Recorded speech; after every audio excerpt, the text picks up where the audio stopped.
قوة إلا بالله العلي العظيم. أعوذ بالله من الشيطان اللعين الرجيم. بفضل بسم الله الرحمن الرحيم وبه نستعين وهو خير ناصر ومعين. الحمد لله وكفى وسلام على عباده الذين اصطفى. أما بعد بقية الله خير لكم. السلام علیکم ورحمۃ اللہ وبرکاتہ. سامعین گرامی قدر، امامت امام زمانہ جل اللہ تعالیٰ فرج و شریف کی ولادت، طول عمر، غیبت، ظہور، اس سے متعلق جو ہمارا سلسلہ جاری ہے اس کا یہ آج 5واں سلسلہ ہے.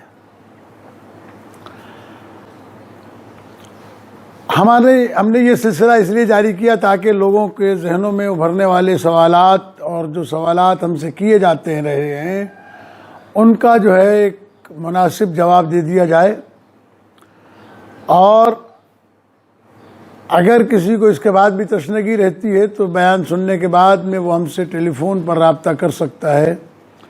ہمارا ٹیلی فون نمبر جو ہے وہ اس کے اوپر ہمارے چینل پہ چلتا رہتا ہے. پھر بھی سن لیجئے کہ 0300 2140 986 0300 2140 986. آج کی جو بات ہم آپ کی خدمت میں کرنے جا رہے ہیں وہ یہ کہ زمین ایک لمحے کے لیے بھی نمائندے پروردگار سے خالی نہیں رہ سکتی.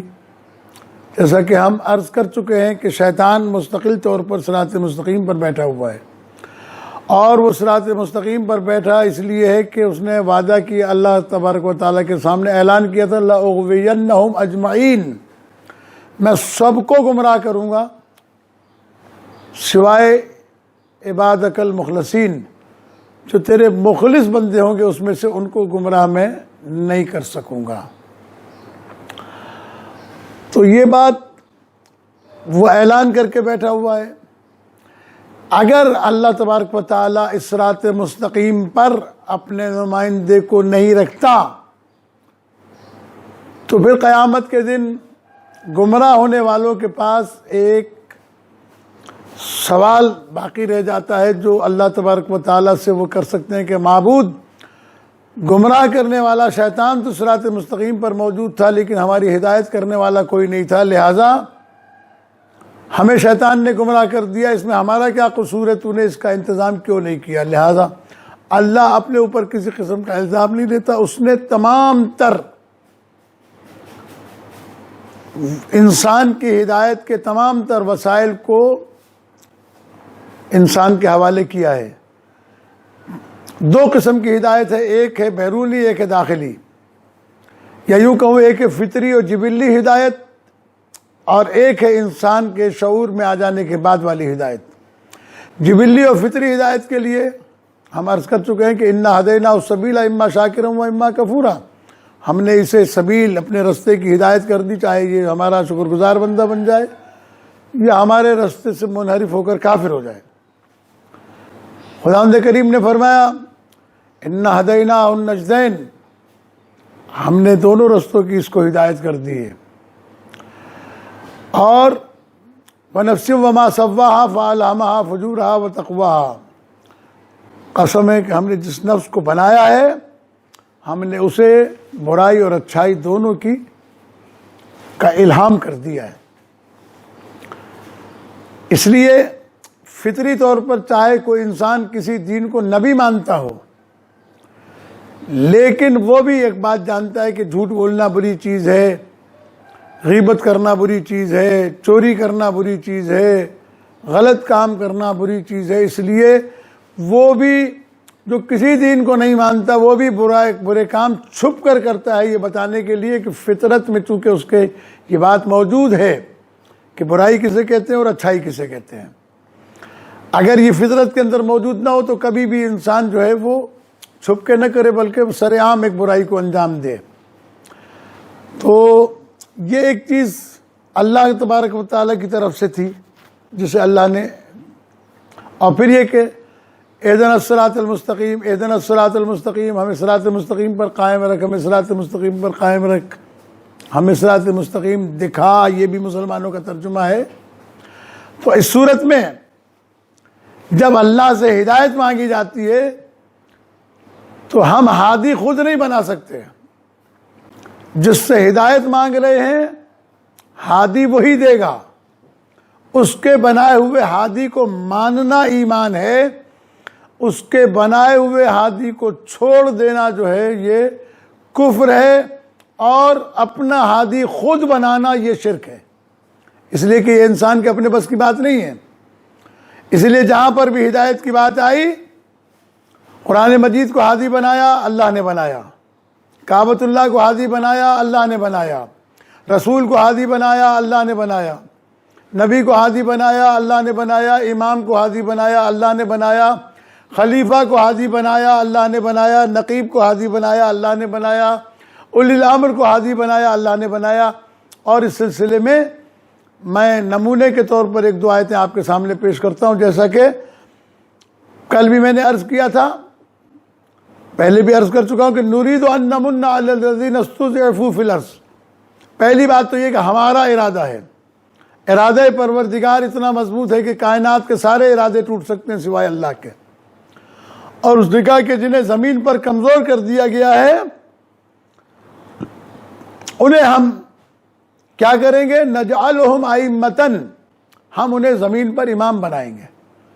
نجعل کے معنی یہ ہم بنائیں گے، اور اسی لیے قرآن مجید میں کہا وجعلناہم ائمۃ، ہم نے انہیں امام بنایا ہے۔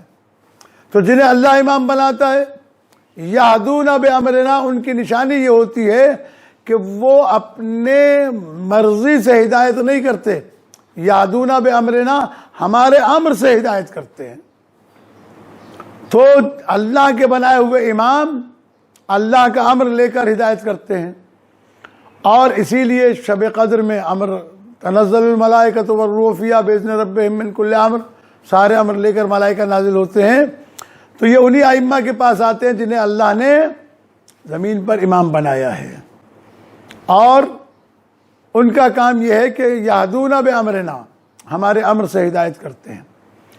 دوسرا نجعلہم الوارثین، اور ہم ہی انہیں وارث بنائیں گے۔ تو اللہ جنہیں وارث بنائے گا، کس چیز کا وارث؟ یا قرآن کا وارث ہے، زمین کا وارث ہے، نبی کا وارث ہے۔ ان کی صفت کیا ہوگی؟ ان الارض یرثها عبادی الصالحون، بے شک زمین کے وارث وہ بنیں گے جو بندے صالح ہوں گے۔ صالح اللہ کی بارگاہ میں ایسے کہ جن پر 24 گھنٹے نماز کے اندر سلام پڑھا جاتا ہو، مثلا السلام علینا وعلی عباد اللہ الصالحین۔ یہ جو بندے صالح ہیں یہ عام بندے نہیں ہیں، یہ وہ ہیں جو 24 گھنٹے سلام وصول کرنے کی صلاحیت رکھتے ہیں، اس لیے کہ قرۂ عز پر اختلاف وقت کی وجہ سے 24 گھنٹے نماز ہوتی ہے، 24 گھنٹے سلام پڑھا جاتا ہے، تو 24 گھنٹے ان تک سلام پہنچتا ہے، وہ اللہ کے بندے ہیں۔ ہر دور میں اللہ نے وہ عبد صالح، اسی لیے امام زمان رضی اللہ تعالیٰ فرجہ شریف کا جو ایک نام ہے وہ عبد صالح ہے، وہ عبد صالح ہیں۔ اور اسی جگہ پر میں ایک بات اور عرض کرتا چلوں کہ یہ جو عباد اللہ صالحین ہیں، اللہ کے جو صالح بندے ہیں، ان کو اللہ نے کہا ہے کہ ہم ان کو وارث بنائیں گے۔ اور جہاں قرآن مجید کی وراثت کا مسئلہ آتا ہے وہاں پر بھی ثم اورثنا الکتاب الذین اصطفینا من عبادنا، پھر ہم نے اپنے بندوں میں سے کچھ بندوں کو کتاب کا وارث قرار دیا۔ فمنہم ظالم لنفسہ، یہ بندوں میں سے مصطفیٰ اور چننے کی ضرورت کیوں پیش آئی؟ اس لیے کہ ان میں سے کچھ لوگ اپنے نفس پر ظلم کرنے والے ہیں، اور ومنہم مقتصد، اور ان میں سے کچھ میانہ روی اختیار کرتے ہیں، کبھی نیکی اور کبھی برائی کرتے ہیں۔ ومنہم سابق بالخیرات، اور ان میں سے کچھ ہیں جو خیر کے کام میں آگے بڑھ بڑھ کر نیکی کے کام انجام دیتے ہیں، لیکن باذن اللہ، اپنے امر سے نہیں، اپنی مرضی سے نہیں۔ یہ اذن اللہ کی شرط ہے ہادی کے لیے، ہادی ہدایت کرتا ہے اذن اللہ۔ تو قرآن کا وارث بھی اللہ بنائے گا، نبی کا وارث بھی اللہ بنائے گا، امام بھی اللہ بنائے گا، اس لیے کہ اس نے ذمہ داری لی ہے، انا علینا للہدی، ہمارے اوپر ذمہ داری ہے ہدایت کی، تو جس کی ذمہ داری ہے ہادی وہی بنائے گا، ہدایت وہی دے گا۔